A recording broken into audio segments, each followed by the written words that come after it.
This is going to be a good match. I just had a really ridiculously close match with Dark Rain. Who won? I did. Good stuff. Dark Rain is a really smart player no matter which game he plays. Yeah, I know. His smash fundamentals are strong. He had an up air that would have killed me, and I was just barely outside of it, and I killed him with down air right up near the top blast zone. Up air kills? I'm so shocked. Especially after we're seeing that set with Dart. It didn't seem like that. It was possible. We were both at like 120%.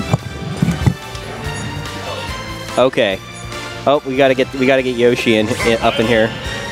Our top tier doll.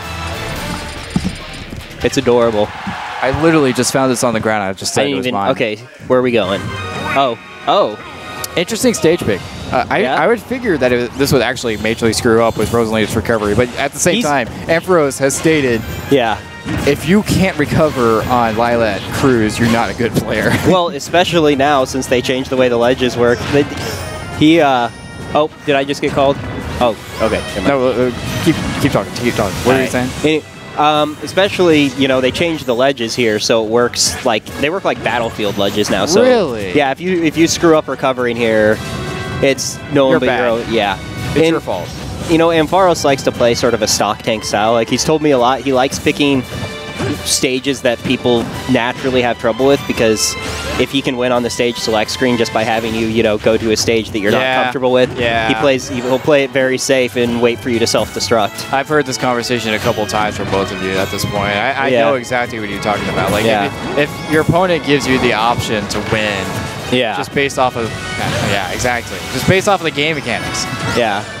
Just strike intelligently. The thing about this stage is that it has a weird layout. And, CuBones is a player that thrives off of his movement, really. Like, movement through his aggression through movement. Yeah. And I feel like Lilat Cruz can really impede on that, because the stage tilts, it's not completely flat, and the platforms are a little strange. Well, and especially, you could be, forward, doing like a Sheik forward tilt chain, and then the stage tilts, and you pop off the ground a little bit and get a random forward air and screw up your chain. Right. But so far, Ampharos is doing a pretty good job of controlling things. Sheik, that up air not even killing it 100%, or that up smash. I can't believe that up air didn't kill. That's a very weak move. Sheik's kill power is, well, minuscule. Yeah, if Sheik had kill moves, this character would be broken. But thankfully, the Smash gods were generous enough to not give Sheik in Smash 4 kill moves. It was adorable. So, right now, it's looking like CuBones needs to get a kill here pretty quickly to get back in this match. Sheik has no trouble racking up a good 40-60% on a low percent character. It's a very dangerous situation for CuBones to be in right now, because if he doesn't seal the deal right now, Rosalina, she can get one read and that could be the game. Rosalina is very, very powerful. She has plenty of good kill moves, though her throws won't kill until 150. Yeah. And after a certain high percent, she doesn't even get any follow-ups. It's just like a mix-up throw or something like that. But the thing about her kill moves is that they're also very hard to punish at times, depending on when you throw them and how you throw them. Yeah, she is. Her down smash, while not as ridiculous as Meta Knight's, it's the closest thing this game has to a Meta Knight down smash. Really? Yeah. That's definitely true, actually. Yeah, it hits both sides pretty quickly. It's really difficult to punish. Ooh, shield stab. She hit with the backside of her down smash forwards. Yep. On the shield. That was a crazy situation. I was not expecting that to shield stab. I wasn't expecting to get punished very hard, but it was very. I got a match. All right, I'll talk to you guys later.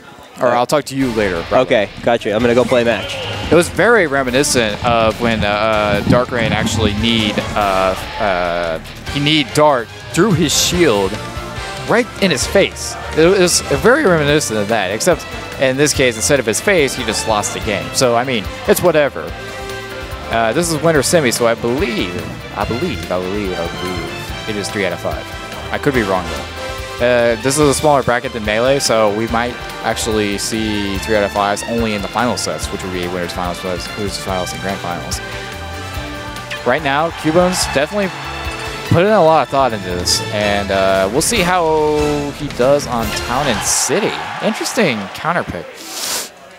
I would usually expect CuBones to opt for something more standardized, like Smashville, FD, Battlefield. Like, actually, to be honest, Rosalina dominates on FD and Battlefield, so never mind. I can completely go with CuBones' choice of stage right here, which is actually working out for him right now because he's completely boxing out Ampharos. Ampharos with that YOLO dare breaking back into the game. You know, the funny thing is, in this set right now, Luma hasn't really played a big part of the set. Like, CuBones definitely knows how to avoid the jank that comes with Luma. But it's basically been Ampharos alone, just like being able to run away from him and just nick him with attacks as he's running along.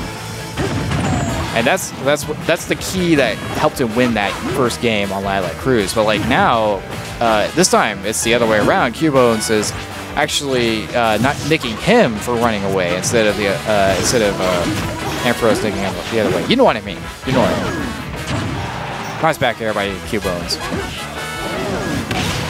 Oh my God! So I honestly thought that Ampharos was going for the ledge. I don't know why he wasn't going for the ledge. That seemed like just a, I mean, I guess he could do the ledge jump.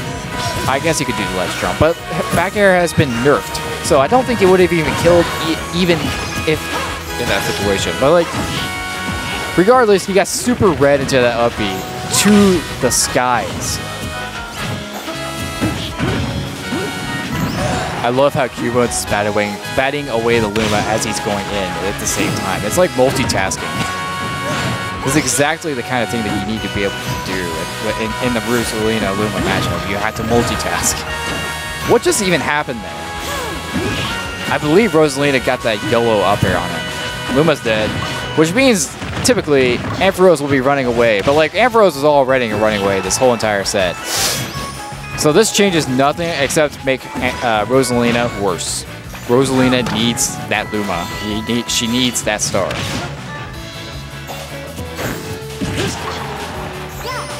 Ampharos just cannot get any ground against CuBones right now. Just can't get anything going. He can finally get something started here. Oh, but he gets grabbed. No follow-up. It's way too high of a percent, and also coupled with the rage. There's nothing CuBones could have done with that down throw. But he does lose the stock. That was such a clutch combo at the very end. That was amazing. Just come off of the platform, hit with a fair, and just straight into bouncing fish. Which I believe that was the result of his studying after the most recent update. Because the funny thing is, with the way that they changed Sheik, they actually buffed her bouncing fish for whatever reason. I don't know why they did it. They just did. But like as a result, it actually, I think it actually connects a little easier and it hits harder. That's the main thing. It hits harder, so it actually kills faster.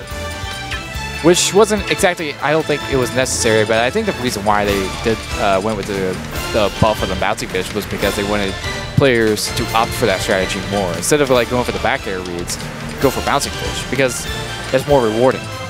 They want the players to feel rewarded for getting that bouncing fish. So like I feel like that's the reason why they went with that buff and nerfed all the other attacks. So like and all in all, Sheik didn't really get nerfed per se, but like a lot of her strategies has changed since that update, and CuBones has been adapting to that pretty dang well, if I can say so myself. Rosalina was unchanged. Luma dies earlier. Nothing else.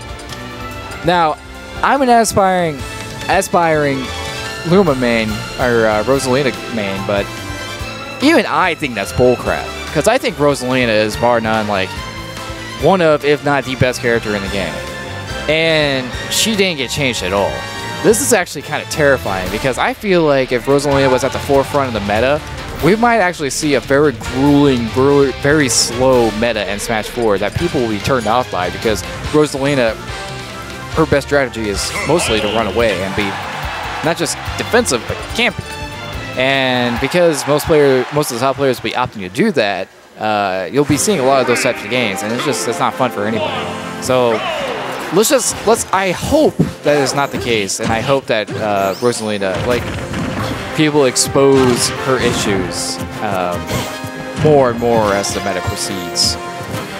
Because I honestly don't think that situation will happen. But you know, who knows? This is probably considering these two players together and the characters, I feel like this might actually be the most balanced stage between the two of them, because it's a normal stage, which means CuBones will definitely be good at it. But Rosalina, she dominates on the stage. This is one of her favorites. So right now, it's pretty much even. CuBones with a slight positional advantage right now. Ampharos is struggling to get in as a result. What I love about CuBones is that he gives the illusion of giving away his position by just running circles around his opponents. And then just going back to where he was before, because he knows that if his opponent is smart, he'll opt to go into the center stage. That up smash was so clutch. Like, I did not expect to see that at all. That was freaking wicked. We have some salts from another game in the back, but no, I believe that was actually Dart. I think that was actually Dart. Anyways, as I was saying, I feel like CuBones actually gives the illusion of losing the positional advantage and giving it to his opponent in order to, like, kind of bait his opponent to go into the center so that he can get him. I'll have to ask him about that, because I think that's actually what he was doing against Ampharos for a second there. That was such a great up air. CuBones should have known that was coming. He could have air dodged it, but you know what? What happens, happens, and in this scenario, it cost him his stock. Ooh, nice bait by CuBones, just constantly just double jumping, waiting for Ampharos to make a wrong decision.